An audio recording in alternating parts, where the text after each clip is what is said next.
ថ្ងៃនេះ Channel No Day ចំណេះដឹងប្រចាំថ្ងៃនឹងលើកយកប្រធានបទ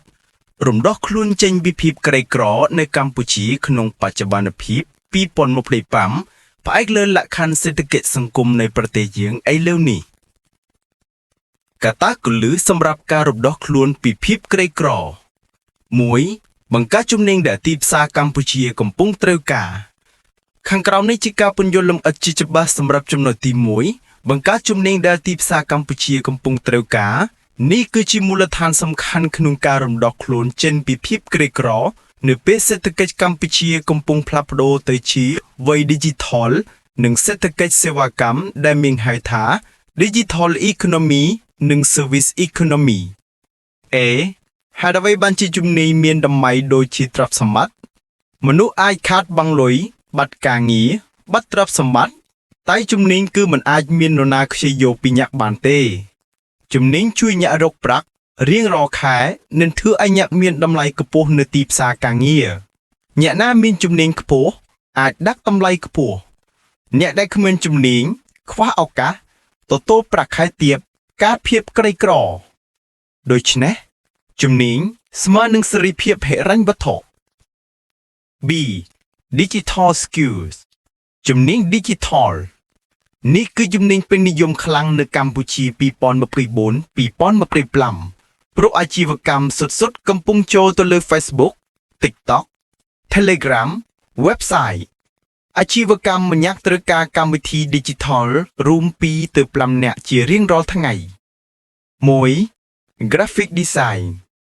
ត្រូវការរាល់ក្រុមហ៊ុនរដ្ឋបាលហាងកាហ្វេទីផ្សារអនឡាញ TikTok Shop កិច្ចការដែលត្រូវធ្វើ banner, poster, logo,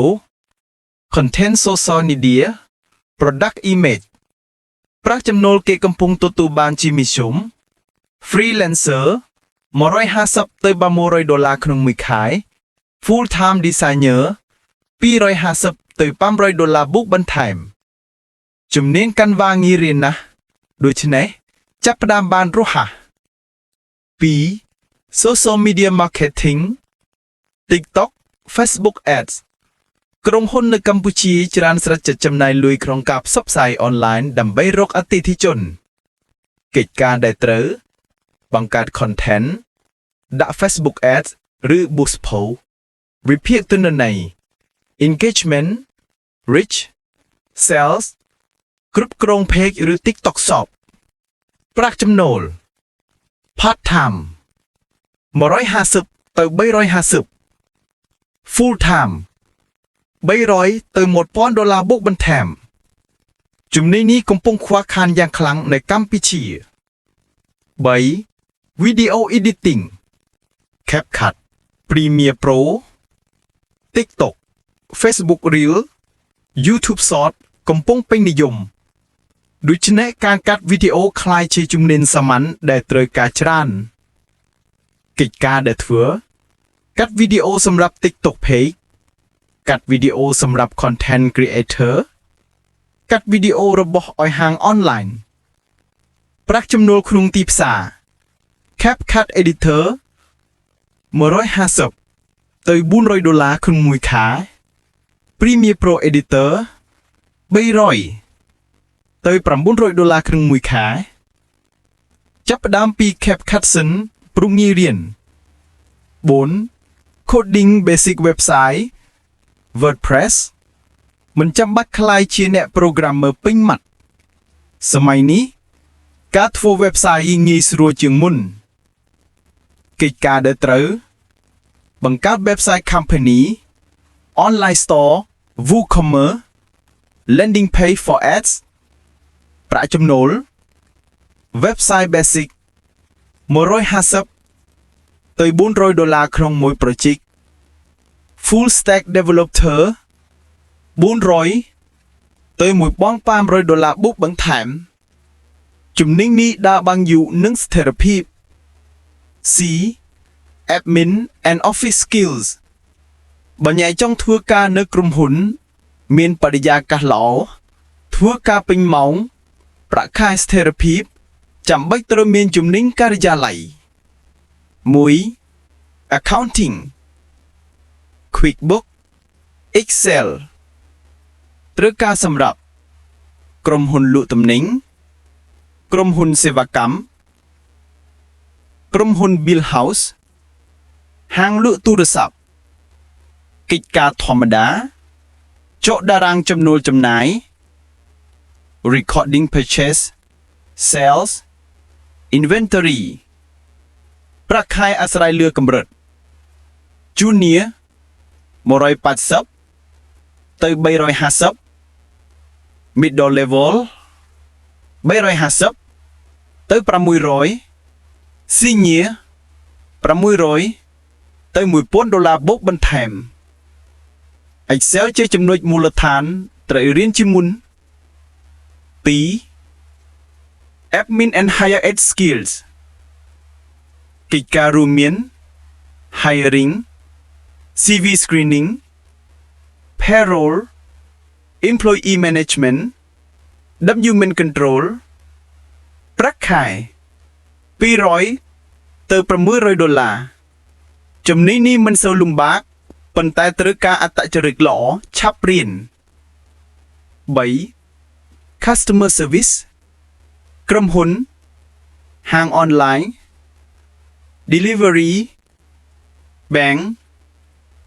ត្រូវការច្រើនកិច្ចការ Reply Customer Handle Complaint Assist Sales ប្រាក់ចំណូល$150ទៅ$400 អ្នកមានទំនាក់ទំនងល្អដូច្នេះងាយឈ្នះការងារ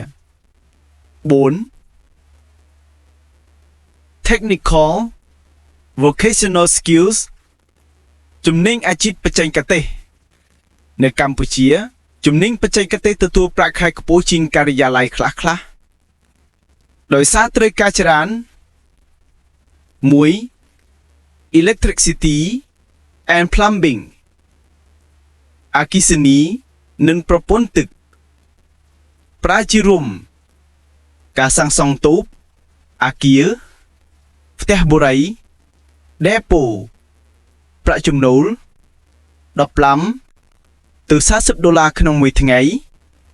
ម្ចាស់ក្រុម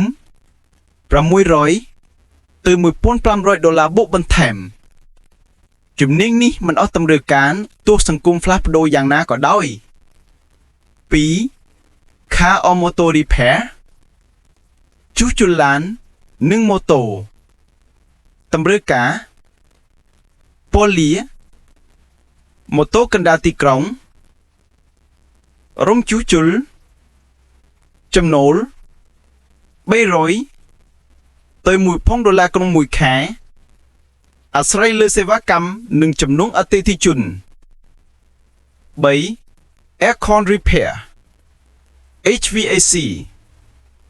ទំហំនៅកម្ពុជាដាក់ម៉ាស៊ីនត្រជាក់គ្រប់គ្នា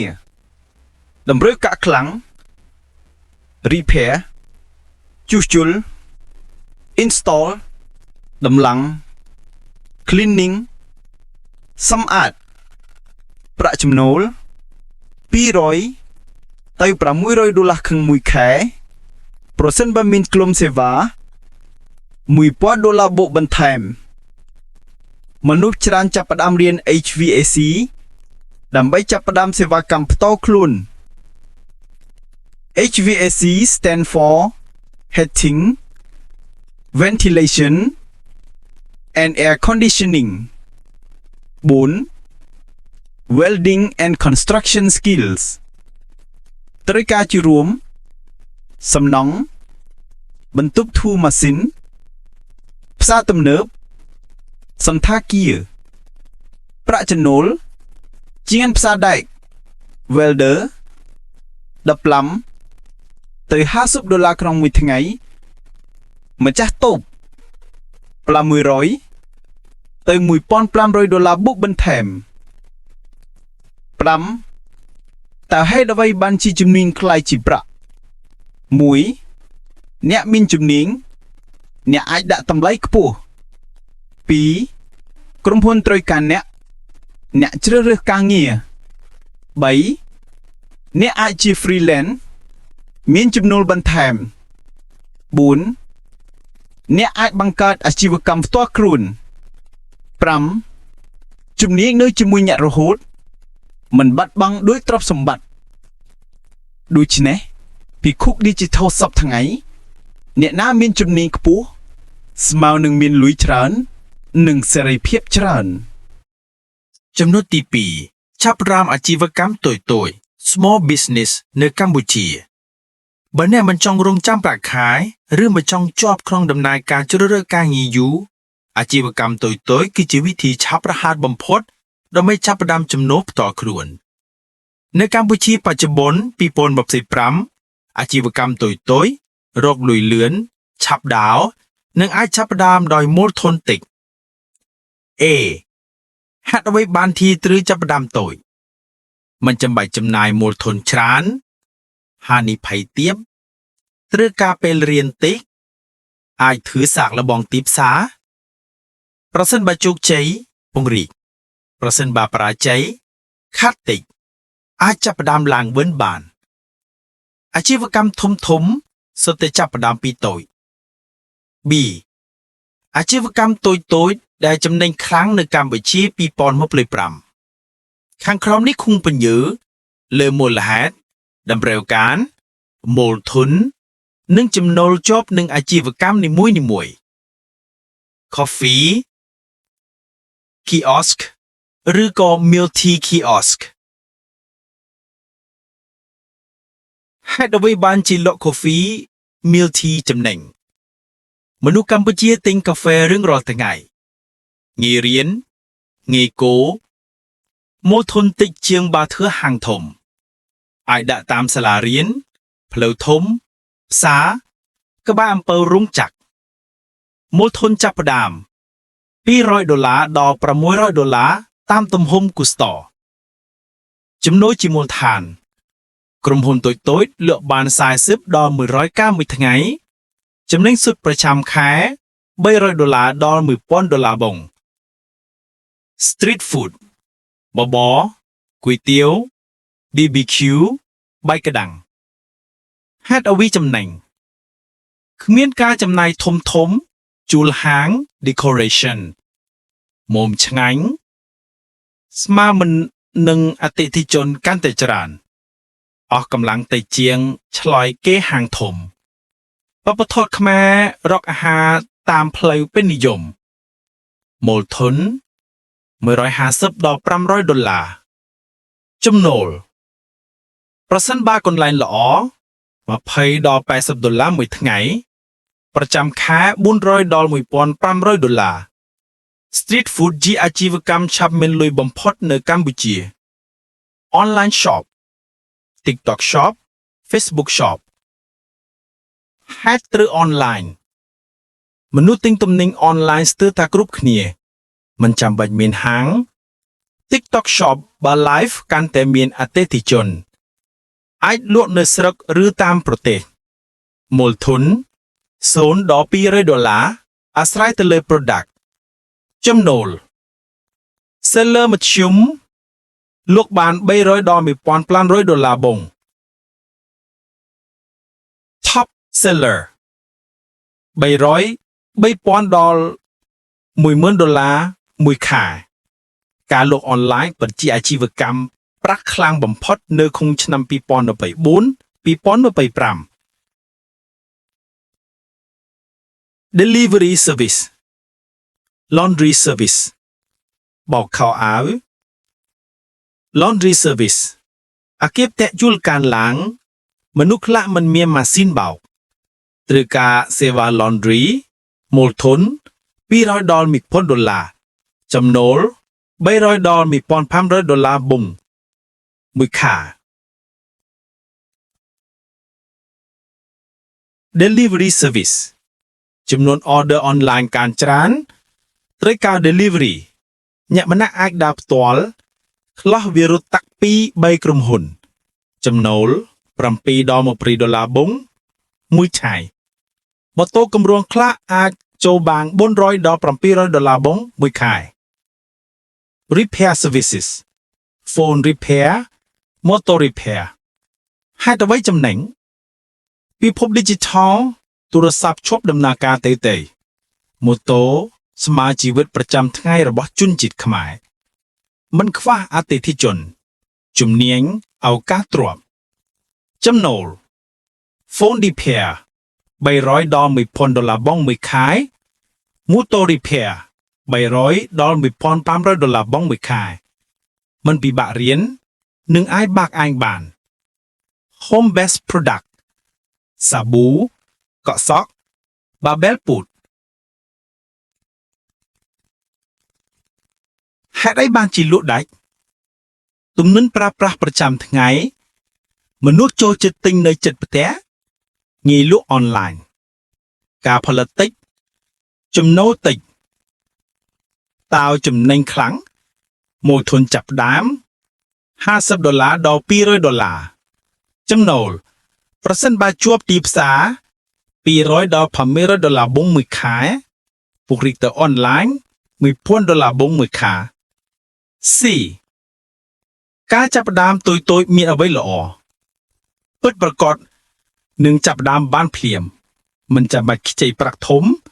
អ្នកអាចរៀនតាមដំណើរ learning by doing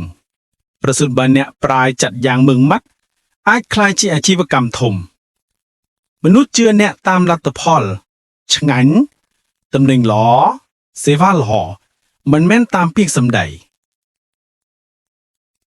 D កំហុសធម្មតារបស់អ្នកដែលចង់ចាប់ផ្ដើមអាជីវកម្ម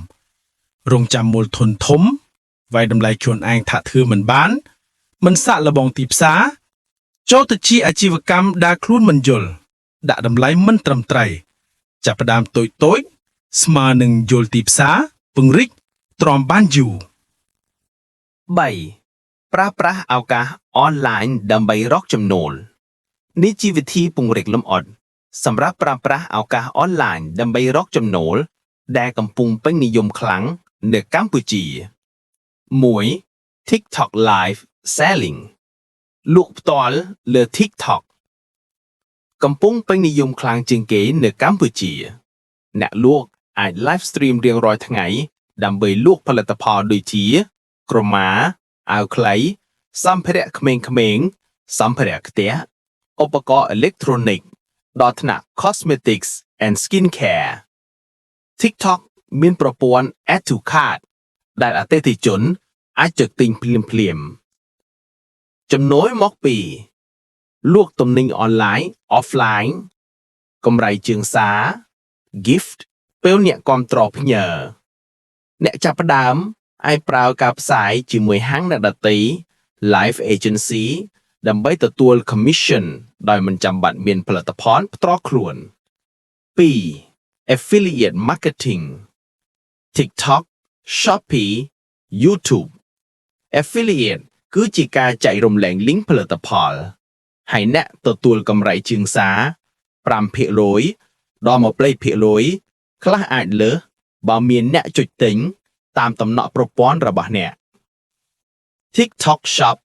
Affiliate ពីទីថតវីដេអូ review live ដើម្បីលក់ commission ខ្ពស់ skincare supplement ស្ទើរតែ 20% ដល់ 50% Shopee Affiliate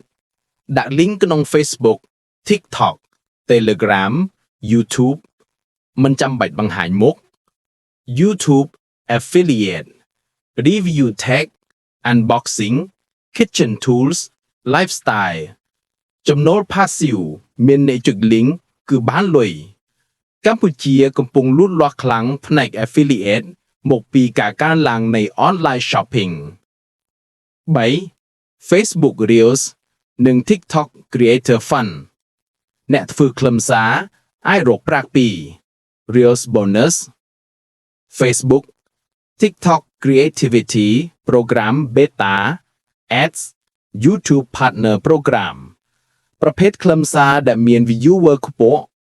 ម្ហូបនិងបង្រិចចំណេះដឹងអាហារូបត្ថម្ភសុខភាព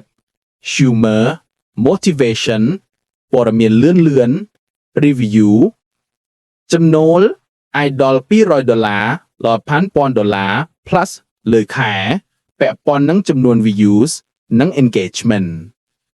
4. Content Creation food review lifestyle education คล้ายជារបរដែលមានការគាំទ្រច្រើននៅកម្ពុជាប្រភេទខ្លឹមសារដែលងាយ viral food review លើ TikTok ឬ Facebook lifestyle ជីវិតប្រចាំថ្ងៃ travel vlog ការអប់រំ education tips tech finance ចំណូលមកពី sponsor ads affiliate sell courses review page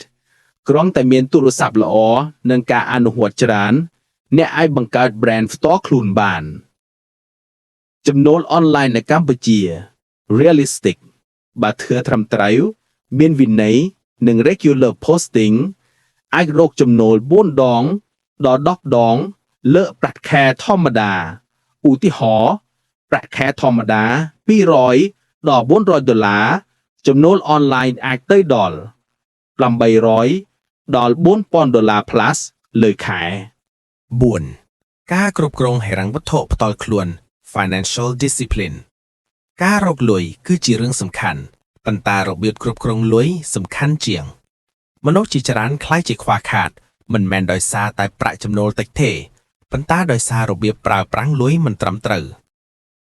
1. រៀនសន្សំសំចៃនិងគ្រប់គ្រងប្រាក់ចំណូលឲ្យមានប្រសិទ្ធភាព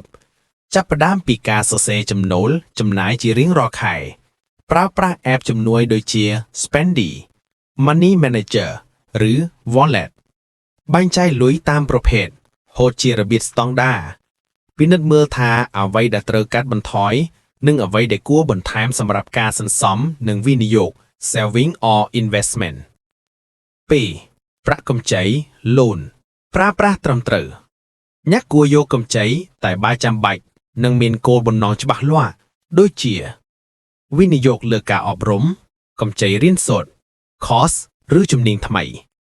កម្ចីសម្រាប់អាជីវកម្មដែលមាន cash flow ច្បាស់លាស់និងកម្ចីដែលមានអត្រាការប្រាក់សមរម្យនិងអត្រាចំណាយសមហេតុផលចំណាំមិនគួរយកកម្ចីដើម្បីស្ទើរតែទិញសម្ភារៈ luxury បង់ថាធី shopping ពាក់បច្ចេកទេសខ្ពស់ហួសសមត្ថភាពប្រាក់កម្ចីគួរតែបង្កើតប្រាក់ចំណូលមិនមែនបង្កើតបំណុលឡើយ 3. ច្បាប់40 30 20 10 budgeting rule នេះគឺជាវិធីងាយៗសម្រាប់ចែកការប្រើប្រាស់ប្រាក់ចំណាយប្រចាំខែរបស់អ្នក 40% ចំណាយប្រចាំថ្ងៃសម្រាប់អាហារការធ្វើដំណើរកក់ទូរស័ព្ទអ៊ីនធឺណិតកាហ្វេមួយពីរដង 30% គ្រួសារនិងកាតព្វកិច្ចសម្រាប់បង់ផ្ទះជំនួយឪពុកម្ដាយកូនសាលានិងការទទួលខុសត្រូវផ្ទាល់ខ្លួន 20% សន្សំនិងវិនិយោគ saving ជាពិសេស emergency fund វិនិយោគលើ mutual funds ឬភាគហ៊ុនតែត្រូវមានការយល់ដឹងឬ side business 20% នេះជាកត្តាលូតលាស់ទ្រព្យសម្បត្តិរយៈពេលវែងរបស់អ្នក 10% បង្កើតជំនាញថ្មី online courses communication sell video editing ឬ digital marketing ឬ language skills ជំនាញថ្មីជាកន្លងបង្កើត income level ថ្មីសម្រាប់អ្នក 4. អ្វីដែលត្រូវជៀសវាងហេតុដែលធ្វើឲ្យក្រីក្រកម្ចីដែលមិនចាំបាច់យកទៅប្រើប្រាស់តាមអារម្មណ៍ឬកាយតម្រូវមិត្តភ័ក្តិទិញ luxury ដើម្បីបង្ហាញសម្រស់ handbag ថ្លៃៗ iPhone ថ្មីៗនាឡិកាថ្លៃៗខណៈពេលកំពុងមានបំណុកចំណាយលើអារម្មណ៍ដូចជា shopping ថ្ងៃខឹង party drinking gambling ជាទូទៅទាំងនេះគឺជាមូលហេតុទី1នៃការខ្វះខាតរយៈពេលវែង 5. សារសំខាន់ការរកលុយនិងការចំណាយលុយគឺទាំងពីរមានសារៈសំខាន់បើអ្នកត្រឹមតែរកលុយបានច្រើនប៉ុន្តែគ្មានវិន័យហិរញ្ញវត្ថុអ្នកអាចក្លាយជាក្រីក្រលឿនជាងអ្នកប្រាក់ខែតិច 5. បង្កើត income 3ប្រភពឡើងទៅមនុស្សជាច្រើននៅកម្ពុជានៅតែពឹងផ្អែកលើចំណូលតែមួយប្រភពដូចជាប្រាក់ខែតែបញ្ហាគឺប្រសិនបើចំណូលតែមួយនោះបាត់ទៅគឺជីវិតស្ទើរតែរអាក់រអួលភ្លាមវាជាហេតុធ្វើឲ្យមនុស្សពិបាកចេញពីភាពក្រីក្រនិងជាប់ក្នុងបញ្ហាហិរញ្ញវត្ថុរៀងរាល់ខែដូច្នេះដើម្បីមានភាពសុវត្ថិភាពហិរញ្ញវត្ថុយូរអង្វែងអ្នកត្រូវមានចំណូលច្រើនជាងមួយប្រភព តិចតួចប៉ុន្មានក៏បានសំខាន់គឺច្រើនប្រភពមិនមែនច្រើនទឹកប្រាក់ឯណា 1. ប្រាក់ខែ Active Income នេះគឺជាប្រភពចំណូលសំខាន់បំផុតសម្រាប់មនុស្សភាគច្រើនកន្លែងធ្វើការស្មើនឹងចំណូលធ្វើការពេញម៉ោងជាស្ថាបនាមានប្រាក់ចូលស្ថិតស្ថេរជាកលឹះសម្រាប់ប្រើចំណាយនិងសន្សំតែប្រាក់ខែមិនគួរត្រូវជាចំណូលតែមួយ 2. ប្រាក់វិញពី online digital passive ឬ semi passive income ចំណូលពី online នៅកម្ពុជាកំពុងកើនឡើងខ្លាំងអ្នកអាចរកប្រាក់ពី TikTok Shop Affiliate YouTube ឬ Facebook Content Monetization online courses ឬ e-books print on demand freelance online ដូចជា design edit video ឬ translation ចំណូលនេះអាចធ្វើបានពីផ្ទះដោយចំណាយពេលតិចប៉ុន្តែទទួលបានលទ្ធផលខ្លាំងប្រសិនបើធ្វើបន្តរៀងរាល់ថ្ងៃ 3. ប្រាក់រឹកចំហៀង side business នេះគឺជាចំណូលបន្ថែមក្រៅម៉ោងធ្វើការឧទាហរណ៍លក់ទំនិញតូចៗកាហ្វេតូចៗចែកចាយបារីអេឡិចត្រូនិកឬ accessories Grab ឬ delivery rental small business side business អាចមិនចំណូលច្រើនតែវាជួយសម្រួលកាយចំណាយនិងបង្កើនសុវត្ថិភាពហិរញ្ញវត្ថុហេតុអ្វីត្រូវមានចំណូល2ទៅ3ប្រភពឡើងទៅប្រសិនបើប្រភពមួយមានបញ្ហាមានមួយទៀតគាំទ្របាត់បន្ថយហានិភ័យក្រីក្រនិងបំណុលការលឿនបឿនសន្សំមានសេរីភាពជាងមុនអាចបង្កើតឱកាសឲ្យមានអាជីវកម្មធំពីតូចចំណូល2ទៅ3ប្រភពស្មើនឹងជីវិតសុវត្ថិភាពបូកអនាគតឈានមុខ 6. ជ្រើសរើសមិត្តនិងបរិយាកាសត្រឹមត្រូវមិត្តដែលអ្នករើសនិងបរិយាកាសដែលអ្នករស់នៅមានអានុភាពខ្លាំងជាងដែលគេចង់គិតវាអាចបង្កើតជីវិតអ្នកឲ្យរីកចម្រើនឬធ្វើឲ្យថយចូលក្រោយគ្រាន់តែដោយសារមនុស្សជុំវិញអ្នកបើអ្នកនៅជិតមនុស្សប្រភេទមិនចង់រៀនមិនចង់ធ្វើអ្វីគិតតែសប្បាយស្អប់ការរីកចម្រើនចូលចិត្តដើរលេងប៉ុណ្ណោះតោអ្នកនឹងស្រូបយក mindset ដូចគ្នាហើយជីវិតនឹងចាប់ផ្ដើមធ្លាក់ចុះដោយមិនដឹងខ្លួនតោចង់ក្រោយក្រហើយក្រតៃព្រោះអ្នកកំពុងឈរនៅក្នុងបរិយាកាសដែលមិនលើកអ្នកឡើងដើម្បីរីកចម្រើនអ្នកត្រូវស្វែងរកមនុស្សប្រភេទតោចូលចិត្តរៀនមិត្តដែលតែងតែរកចំណេះដឹងថ្មីគាំទ្រអ្នកឲ្យអភិវឌ្ឍខ្លួនមិនខ្លាចបោះបង់សម័យចាស់តោគ្រប់គ្រងប្រាក់បានល្អមនុស្សដែលមើលឃើញតម្លៃនៃការសន្សំនិងវិនិយោគដឹងច្បាស់ពីការចំណាយសមរម្យតោមាន mindset ស្ដាំនៃការរកប្រាក់និងរកសារប្រាក់តោចាប់អាជីវកម្មឬចង់ចាប់អាជីវកម្មគិតច្បាស់ចំពោះឱកាសតែងតែស្វែងរកវិធីធ្វើអ្វីថ្មីជាមនុស្សដែលមានចិត្តស៊ូសនិងចង់ចាប់ដើមតោចង់ឲ្យខ្លួនឯងរីកចម្រើនជារៀងរាល់ថ្ងៃមិនសមនឹងភាពមធ្យមផ្ដោតលើការកែលម្អខ្លួននៅចិត្តគេអ្នកនឹងមានធម៌ពលតបមិនរស់មូលហេតុចម្បងអ្នកណាដែលញាក់នៅចិត្តស្មើអនាគតរបស់អ្នកបរិយាកាសល្អអាចធ្វើឲ្យអ្នករីកចម្រើនលឿនជាងគេបរិយាកាសអាក្រក់អាចបំបែកសុបិនរបស់អ្នកក្នុងរយៈពេលខ្លី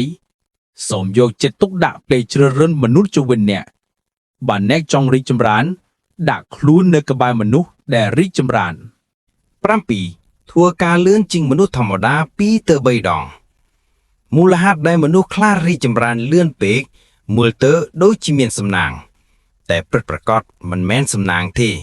វាគ្រាន់តែពួកគេធ្វើបានច្រើនជាងគេ2ទៅ3ដងនៅកម្ពុជាយើងឃើញឆ្ងាយថាមនុស្សធម្មតាធ្វើការតែមួយឥឡូវប៉ុន្តែអ្នកធ្វើ2គេរៀន1ម៉ោងក្នុងថ្ងៃអ្នករៀន3ម៉ោងគេចំណាយពេលលើ TikTok Facebook អ្នកចំណាយលើ skill និង knowledge និយាយអច្ចាអ្នកមិនចាំបាច់ឆ្លាតជាងគេត្រូវតែឧស្សាហ៍ព្យាយាមជាងគេបន្តិច តែជាប្រចាំផ្លាតឆ្ងាយការរីកចម្រើនគឺបន្ថែម 1% រៀងរាល់ថ្ងៃមនុស្សភាគច្រើនចង់លោតឡើងកម្រិតខ្ពស់ភ្លាមតែជីវិតពិតប្រាក់ចំណូលនិងសមត្ថភាពមិនកើនដោយ 50% ក្នុងមួយយប់ទេវាកើនឡើងដោយបន្ថែម 1% រៀងរាល់ថ្ងៃមិនឈប់មិនឈរ 1% តូចៗនេះបូកសរុបមួយឆ្នាំអាចផ្លាស់ប្ដូរជីវិតអ្នកបាន180ដឺក្រេពេលអ្នកធ្វើ2រ៉ូបតម្លៃខ្លួនកើនពេលអ្នករៀនច្រើនជាងគេធ្វើច្រើនជាងគេចេះច្រើនជាងគេទទួលបានឱកាសថ្មីៗប្រាក់ចូលក៏កើនដែរមនុស្សតែងតែបង់ថ្លៃខ្ពស់សម្រាប់មនុស្សដែលសមត្ថភាពខ្ពស់ហើយសមត្ថភាពនោះកើតចេញពីការធ្វើបន្តិចជារៀងរាល់ថ្ងៃ Take away ច្បាស់ចង់រីកចម្រើនលឿនជាងគេធ្វើច្រើនជាងគេបន្តិចតែជាប់ថ្ងៃមួយចំណាយ5ទៅ10នាទីបន្ថែមទៅពេលក្រោយអ្នកនឹងឆ្លាតជាងមនុស្សធម្មតា10ដង 8. ស្នាក់នៅលើប្រាក់តិចរហូតមានទ្រព្យធំមនុស្សភាគច្រើនគិតថាត្រូវរកប្រាក់ច្រើនជាមុនទើបអាចមានទ្រព្យសម្បត្តិតែគន្លឹះពិតប្រាកដវិញគឺរកចំណេញហើយរក្សាវាឲ្យនៅជាប្រាក់សន្សំរកប្រាក់តិចសន្សំតិចគឺល្អជាងរកច្រើនចំណាយអស់បើអ្នកមិនអាចគ្រប់គ្រងប្រាក់តិចមិនដែលគេឲ្យអ្នកគ្រប់គ្រងប្រាក់ច្រើនទេមនុស្សក្រីក្រ mindset ខុសរកប្រាក់បានតិចតួចទើបខាត់បានសបាយចំណាយអស់មិនចេះបំបែកចំណេញទុកអារម្មណ៍ជាជាងទុកប្រាក់ដូច្នេះហើយពួកគេតែងតែចាប់ផ្ដើមថ្មីរៀងរាល់តែមនុស្សមានលុយ mindset ត្រឹមត្រូវរកប្រាក់រក្សាជាប្រាក់សន្សំឬវិនិយោគប្រាក់ធ្វើការជំនួសខ្លួនការប្រើប្រាស់តិចទ្រព្យធំនៅថ្ងៃក្រោយពួកគេចាប់ផ្ដើមតូចតែទុកប្រាក់ធ្វើការឲ្យពួកគេនេះហើយជាវិធីក្លាយជាមនុស្សមានលុយចំណុចសំខាន់ស្នាក់នៅលើប្រាក់តិចមានន័យថាចំណាយតិចជាងចំណូលរកបាន100សន្សំ20ទៅ30កុំទិញអ្វីដែលធ្វើឲ្យញាក់មើលថ្លៃទិញអ្វីដែលធ្វើឲ្យញាក់កាន់តែមានតម្លៃចំណាយតិចមិនមែនសម្រាប់ជីវិតរឹងធឹងទេវាជាក្បួនសម្រាប់ថែរក្សាចំណេញហើយចំណេញនោះคล้ายទៅជាទ្រព្យធំបន្តមកបើតាអ្វីកើតឡើងបើអ្នកធ្វើរឿងនេះមួយខែទៅ2ខែមាន emergency fund ក្រោយមកចាប់ផ្ដើមវិនិយោគប្រាក់ចំណូលថ្មីកើតឡើង passive មិនខ្លាចបាត់ការងារជីវិតមានសុវត្ថិភាព10គុណសូមចាំថា you don't need more income you need more discipline 9. ការបង្កើតការងារនិងការវិនិយោគ